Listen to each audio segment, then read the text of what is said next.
அனைவருக்கும் வணக்கம். நாம இப்ப 2026ல வரக்கூடிய குரு பெயர்ச்சி கும்பராசிக்கார அன்பர்களுக்கு என்ன மாதிரியான நற்பலனை தர காத்திருக்குது அப்படிங்கிறத பத்தி பார்க்கலாம். குரு என்ன ஆதிபத்தியம் பெற்றவரா இந்த கும்பராசிக்கு வரார் அப்படின்னு பார்த்தோம்னா, 2ஆம் இடம் என்கின்ற தனஸ்தானம், வாக்குஸ்தானம், குடும்பஸ்தானம், தன் வாக்கினால் பெறக்கூடிய வெற்றிகள், தன் வாக்கினால் ஈட்டக்கூடிய செல்வங்களை சொல்லக்கூடியவராகவும், 11 என்கின்ற லாபஸ்தானத்திற்கு ஆதிபத்தியம் பெற்றவராகவும் வரார்.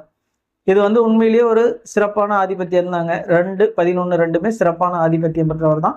இவர் இப்ப எங்கிருந்து பயிற்சி ஆகிறார் அப்படின்னு பார்த்தோம்னா, மிதுன ராசியில இருந்து 6ஆம் இடத்துக்கு பயிற்சியாகி உச்சம் அடைகிறார். இப்ப 2க்கும் 11க்கும் உடைய ஒரு 6ஆம் இடத்துக்கு வராருன்னா சிறப்பு கொடுப்பாரா அப்படின்னு பார்த்தோம்னா, 6ல போய் குரு அமர்வது ஓரளவுக்கு சிறப்பு குறைவு தான் அப்படின்னாலும் கூட பெரிய அளவுல கெடுபலன் இல்லை அப்படின்னு சொல்லலாம். ஏன்னா அவர் 6ல இருந்து பார்க்கக்கூடிய இடங்கள்லாம் எது அப்படின்னு பார்த்தோம்னா, 10ஆம் இடத்தை பார்க்கிறார், தொழில்ஸ்தானத்தை பார்க்கிறார். தான் ஜீவித்திருக்கக்கூடிய கர்மத்தை சொல்லக்கூடிய 10ஆம் இடத்தை அவர் பார்க்கும் பொழுது அந்த இடம் சுபப்படும் அப்படிங்கலாம். ஆனா அதுலயும் ஒரு சிக்கல் இருக்கு. 6னா வேலை, வேலையாட்கள் இதையெல்லாம் சொல்லும், 10னா தொழில் சொல்லும். அப்ப இந்த காலகட்டங்கள் வேலையாட்களுக்கும் நிறுவனத்திற்கும் வரக்கூடிய சிக்கலும் கொஞ்சம் அதிகமாக தான் இருக்கும். அதே போல வேலை செய்து கொண்டிருக்கின்ற கும்பராசி அன்பர்களுக்கும் தொழில் நிறுவனங்களிடம் கொஞ்சம் சிக்கலான விஷயங்கள் நடக்கக்கூடிய வாய்ப்புகளை ஏற்படுத்தி கொடுத்துரும்.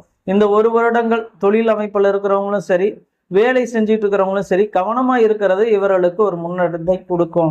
இல்லாட்டி தேவையில்லாத வீண் விரயங்களையும் தேவையில்லாத வீண் வம்புகளையும் தொழிலையும் வேலையிலையும் கொடுத்துருங்களாம். அடுத்து பார்க்கக்கூடிய இடம் 12 அயனசயன போகம் விரயஸ்தானத்தை பார்க்கிறார்.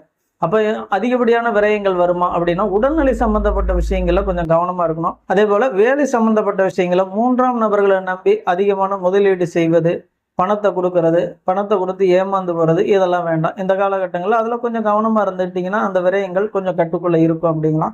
அடுத்து 2ஆம் இடம் தனஸ்தானத்தையே பார்க்கிறார். தனஸ்தானத்தை குரு பார்க்கறது சிறப்பு தான். தனக்காரகன் தன் வீட்டையே பார்க்கறது சிறப்பு. வேலையில அதிகப்படியான கவனங்கள் தேவை.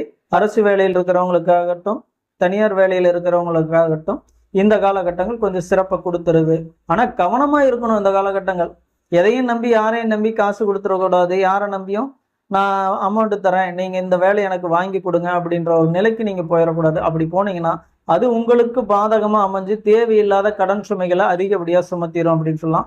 பொதுவாகவே இந்த காலகட்டங்கள் வேலை, வேலையாட்கள் சம்பந்தப்பட்ட விஷயங்கள், தான் வேலை செய்யக்கூடிய நிறுவனங்கள்லையும் கவனமா இருக்கணும். அதே போல தன் உடல்நிலை சம்பந்தப்பட்ட விஷயங்களையும் கொஞ்சம் கவனமா இருக்கணும். 2ஆம் வீடு தன்னுடைய குடும்பம் சம்பந்தப்பட்ட விஷயத்திலையும் கொஞ்சம் கவனமா இருந்துட்டீங்கன்னா அதிகப்படியான நன்மைகள். எங்க நீங்க கவனம் சிதற விடுறீங்களோ அங்க கும்பராசி அன்பர்களுக்கு கொஞ்சம் கெடுபலன் இருக்கத்தான் செய்யும். அதனால கவனமா இருந்து இந்த குருபெயர்ச்சி பலன்களை நல்லபடியாக பெறுங்கள்.